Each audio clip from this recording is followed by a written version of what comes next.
everything PETA has ever said about animal cruelty. It's sad because they say all this stuff about going vegan and being kind to all animals, and then they turn around and kill about 90% of the animals they save.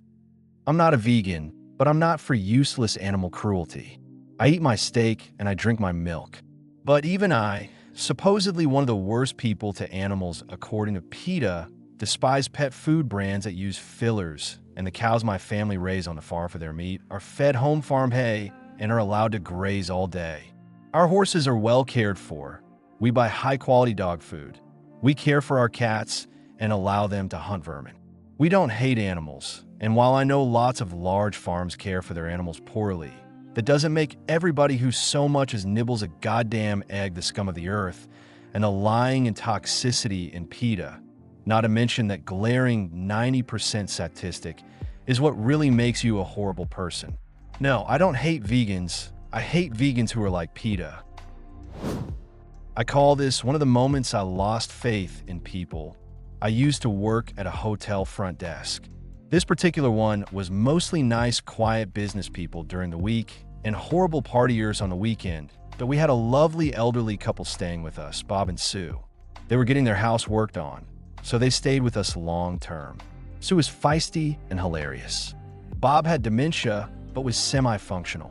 They were on the first floor so that he could scoot out front to smoke about 10 times a day. LOL. One day, I had a guy at the desk complaining about the way another person parked in our parking lot. Out of the corner of my eye, I see Bob shuffling like usual out the front door to smoke. Then I see Bob slip, shoes flying off his feet, and crumple to the ground. I ran outside to see if he was okay, totally freaked out. The man was like 80. Telling him to stay still while I figure out how the hell I'm going to get him up, resigned to calling 911.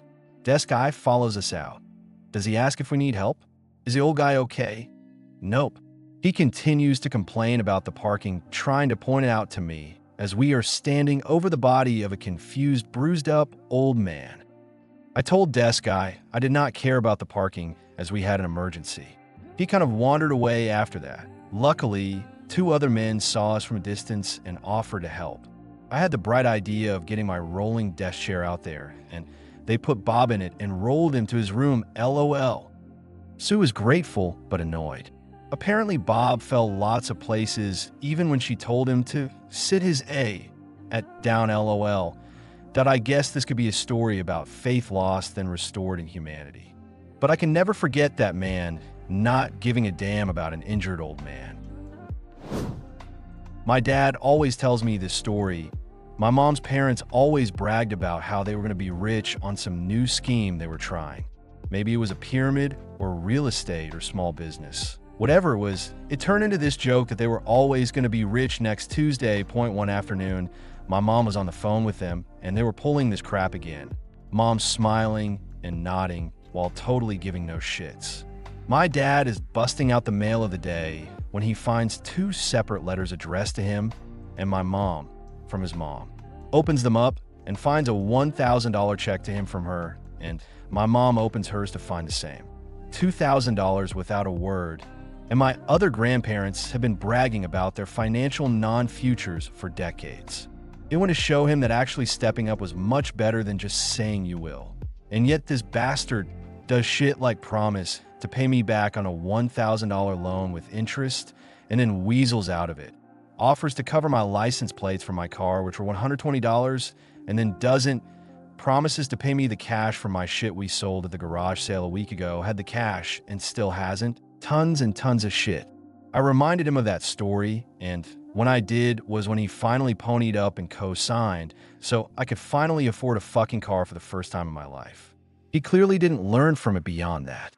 My mom is turning into a next Tuesday person now, too. Fell into that shit with the rich dad, poor dad guy. I'm not looking forward to it. My go-to word now is maybe. Well, I've had a couple that instantly came to mind. A friend and I were cycling one afternoon, and both nearly T-boned a woman pulling out of a grocery store parking lot that didn't check traffic before she pulled out. She zips in front of us to reveal a start seeing motorcycles bumper sticker on her rear window. I only wish that stoplight had been red and we could have ripped that goddamn sticker off. The other has happened to me several times. I've worked in retail for a while, and without fail, every holiday season I engage in conversation with some customer about Black Friday and the special slash sales we'll be running. Inevitably, the conversation turns to the crazy hours we're open, and they feign outrage and disgust at retailers taking away the sacred institution of Thanksgiving.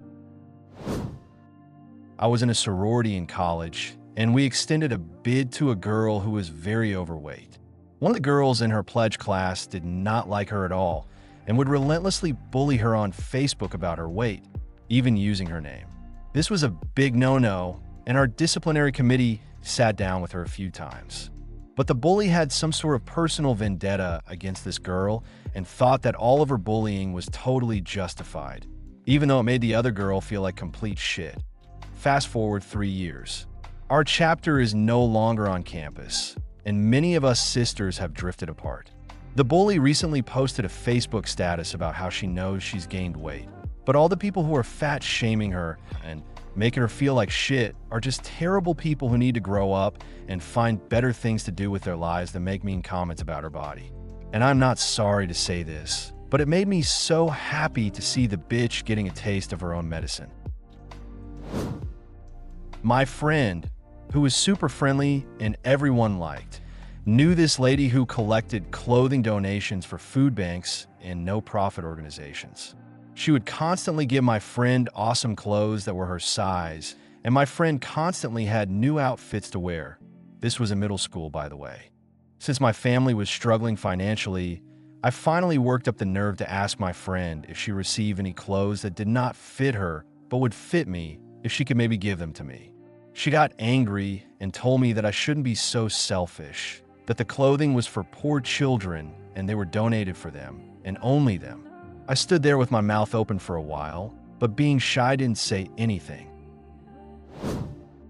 Some braying ass I knew on the internet was just slathering George Bush with support for the Iraq War, and he was talking to young people thinking about signing up about how great war is, how character building it was, and how great of an experience it was to be in the army. Of course, he never served himself. The past couple of years, this exact same person has been complaining about veterans, often saying why can't they have the good decency to die over other, so his taxes wouldn't to pay for their crippled asses. One of his biggest supporters was a guy from Florida who cheered when he heard one of the World Trade Towers fell. He said piss on New York, and Hugh hoped thousands of people were dead.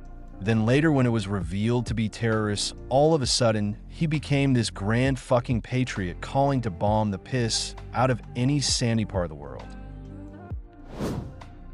That the Prime Minister of my country is attempting to force ISPs to automatically block pornography for all internet users in the country to protect the children, yet he refuses to do anything about page 3 girls in newspapers that any child can go to any shop and buy for less than the price of a chocolate bar. In fact, the newspaper that is championing this move to block porn regularly shows secretly taken pictures of preteen girls in bikinis with such captions as "she's looking all grown up" and filling out her swimsuit nicely. The fact that the owners of said newspapers largely donate to his political party obviously has nothing to do with it, of course. At a local bar, and happened to overhear a conversation between an older couple and a guy who plays music at the bar. The old couple drone on about religion. Jesus good that, Jesus great this, for a little bit. Then they start talking about the war in the Middle East, saying we should just drop nukes all over that place until nothing is left.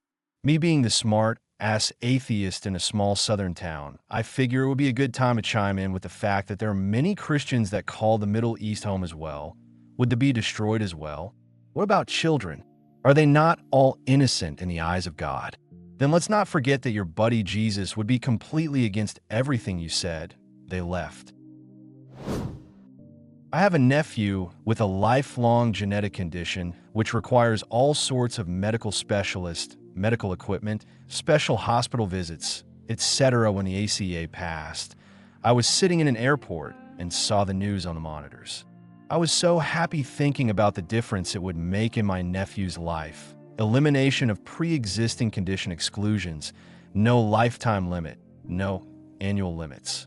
Who cuts up onions in the airport anyway? Minutes later, I see my sister, the mom of my nephew, post on Facebook that we should pray for our country in this dark time. JWs can be the worst. Unfortunately, I'm around a lot of them. I had this one friend who truly believed in the material. You know, no sex until marriage, Jehovah is almighty, no getting drunk, no smoking, etc. Anyways, this guy was slash as cool. However, he was a complete hypocrite. He got drunk every weekend, smoked, did coke, and slept with every woman he came in contact with. Now, the thing here is that I don't believe in this religion, or any for this matter, and he knew that. So, he'd always tell me that I wouldn't go to paradise. Funny thing is, I'm actually a really good kid, go to college, help my parents out, don't smoke or party, etc. Not that that's bad, just not my cup of tea. I prefer other things like sex with my GF and video games. Anyways, one day that guy and I are talking, and he gets real serious telling me that I need to start reading the Watchtower and go to service, and Jehovah will not allow me to continue my life like this. Mind you, this is coming from a guy who was cheating on his GF with about 3 other women. Fast forward to 2 months, he gets disfellowshipped for fornication. Also got his GF pregnant. I'm not supposed to talk to him because that's the rule of the religion once someone get DF'd, but I still talk to him. I'm sure he appreciates me a lot more figuring his own family isn't even talking to him. One of my co-workers, whom I hate with a fiery burning passion, speaks her opinions all the time. These opinions include, but are not limited to, anyone who isn't white deserves to die first in a fire. Obama equals Satan. Anyone poor is worthless. She loves the term Obamaphone. She goes on and on about Obamacare and how horrible it is. Not to mention, we work in a courtroom. She is the poster child of a conservative Republican. Not my cup of tea, but I keep my mouth shut. Well, one day, someone comes in and tells her that a clerk in another court has framed pictures of Obama at her desk, which is slightly strange. And this devil co-worker goes on a crazy rant about how political opinions are not be spoken at work, and how that is just totally not allowed. I could have slapped her in her fucking face. Some of the young moms I work with at my weekend job at a restaurant scream fights with other people and judgmental Facebook statues about being a good mom, followed by party pics, and then using their kid as leverage in a bad relationship. I understand these women are young and still want to do young people activities.